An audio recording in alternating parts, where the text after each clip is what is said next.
ಮೊದಲನೇ nomination ಶೋಭಕ್ಕ. Captaincy ಯಾಕೆ ಇಷ್ಟ ಆಗಲಿಲ್ಲ? ನಿಂದ ಬುದ್ಧಿವಂತಿಕೆಯಿಂದ ನಾವು ಯಾರು ಆಟ ಆಡಲಿಲ್ಲ, ಎಲ್ಲ ನಮ್ಮ ಮಂಜಣ್ಣ ಹಾಗೂ ರಜತ್ ಅಣ್ಣ ಪ್ಲಾನ್ ಮಾಡಿರೋ ತನಕ ಆಟ ಆಡಿದ್ವಿ. ಹಂಗಾರೆ ನಿಮ್ಮ ಬುದ್ಧಿವಂತಿಕೆ ಎಲ್ಲೋಗಿತ್ತು? ಹನುಮಂತು ಅವರ ನಾಮಿನೇಷನ್ ಪ್ರಕ್ರಿಯೆಗೆ ಅವರು ಏನು ಹೇಳಿದರು ಕಾರಣಗಳು ನನಗೂ ಸೂಕ್ತ ಕಾರಣ ಅಂತ ಅನ್ಸುತ್ತೆ. ಆಗಲೇ ಸೂಕ್ತ ಅಂತ ಹೇಳಿದ್ರೆ ನಾನು ವಾದನೆ ಮಾಡ್ತಾ ಇರ್ಲಿಲ್ವಲ್ಲ. ಹೌದು ಶೋಭಕ್ಕ, ನೀ ಬರೋ ಮುಂಚೆ ಏನು ಆಟ ಆಡಿಲ್ಲ ಬಿಗ್ ಬಾಸ್ನಾಗ. ಹನುಮಂತಣ್ಣ ಎಲ್ಲ ಜೀರೋ, ಯಾಕಂದ್ರೆ ಇನ್ನೊಬ್ಬರು ನೋಡೇ ಆಟ ಆಡನಲ್ಲ. ಬಾಜು ಕೇಳಿ ನೋಡ್ರಿ, ಕೆಲವು ಮಂದಿ ಕೇಳಿ ನೋಡ್ರಿ, ನೀ ಬರೋ ಹಿಂದೆ ಒಂದು ವಾರದ ಹಿಂದೆ ಅಥವಾ ಒಂದು 2-3 ವಾರದ ಹಿಂದೆ ಎಷ್ಟು ಲೆವೆಲ್ ಆಟ ಆಡೋಣ ಹನುಮಂತಣ್ಣ. ಅದ್ರ ಬಗ್ಗೆ ಅಂತೂ ಏನು ಗೊತ್ತಿಲ್ಲ, ಯಾಕಂದ್ರೆ ನೀವು ಆದ್ಮೇಲೆ ಬಂದಿರಲ್ಲ.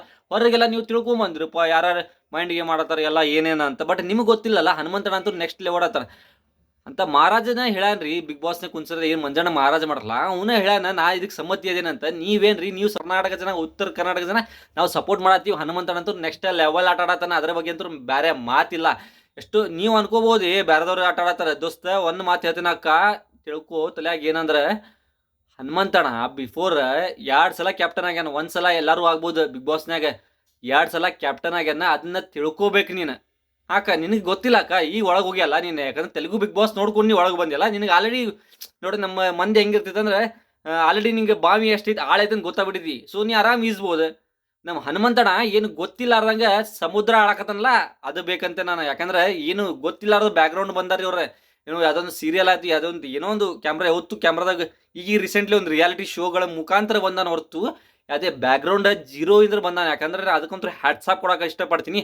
ಆ ಮಾನ್ ವ್ಯಕ್ತಿ ಅಂತ ಹೇಳಕ್ ಇಷ್ಟಪಡ್ತೀನಿ. ಯಾಕಂದ್ರೆ ಜೀರೋ ಇಂದ್ರೆ ಹೀರೋ ಆಗಕ್ಕೆ ಹೊಂಟಿರೋ ಅಂತ ಈ ವ್ಯಕ್ತಿ ನೋಡ್ರಿ. ಸೊ ಅದ್ರಾಗಂತೂ ನೆಕ್ಸ್ಟ್ ಲೆವೆಲ್ ಆಟ ಆಡ್ತಾನೆ. ನಿಮ್ಗೆ ಅನ್ಸಿದ ಪ್ರಕಾರ ಬೇರೆದವ್ರು ಆಟ ಆಡಕತ್ತಾರ, ಇವ್ ನೋಡಾಕತ್ತಾನ ಅಂದ್ರೆ ತಲೆ ತೆಗೆದು ಬಿಡ್ರಿ. ಯಾಕಂದ್ರೆ ಹನುಮಂತಣ್ಣ ನೆಕ್ಸ್ಟ್ ಲೆವೆಲ್ ಆಡಕತ್ತಾನ. ಉತ್ತರ ಕರ್ನಾಟಕದಂತೂ ನೆಕ್ಸ್ಟ್ ಲೆವೆಲ್ ಅಂದ್ರೆ ನೆಕ್ಸ್ಟ್ ಲೆವೆಲ್ ಆಡತಾನೆ. ಬಿಗ್ ಬಾಸ್ ಕಂಟೆಸ್ಟೆಂಟ್ ಆಗಿ ನೀವು ಹೋಗ್ತೀರಿ, ಒಬ್ಬೊಬ್ಬರು ನಿಮ್ಮನ್ನ ಹಾರಿಸ್ತಾರೆ. ನಿಮ್ಮ ಒಬ್ಬೊಬ್ಬರು ಒಂದು ಲಾಸ್ಟ್ ವೀಕ್ ಮಾಡ ಇರ್ತೀರಿ, ಅಥವಾ ಟಾಪ್ 5ದಾಗ ಇರ್ಬೋದು ಅನ್ಸತ್ತೆ ನನಗೆ. ಡೌಟ್ ಹಿಂಗೆ ನಡ್ಕೊಂತ ಹೋದ್ರೆ ಮತ್ತೆ ಡೌಟ್ ಅಂತೀನಿ ನಾನು. ಯಾಕಂದ್ರೆ ಟಾಪ್ 5ದಾಗೂ ನೀವು ಇರಂಗಿಲ್ಲ, ಟಾಪ್ 7-8 ಇರ್ತೀರಿ. ಟಾಪ್ 7 ಅಂದ್ರೆ ಗೊತ್ತಲ್ಲ, ಫೈನಲ್ ಬಂದಿರಲ್ಲ, ಆಲ್ರೆಡಿ ಹೊರಗೆ ಎಂಟ್ರೆನ್ಸ್ ನಿಮ್ಗೆ ಕಳಿಸ್ಬಿಟ್ಟಿರ್ತಾರೆ. ಸೊ ಹಿಂಗಾಗಿ ಈ ಮ್ಯಾಟರ್ನ ಹೇಳಕ್ ಇಷ್ಟಪಡ್ತೀನಿ ಶೋಭಕ್ಕ.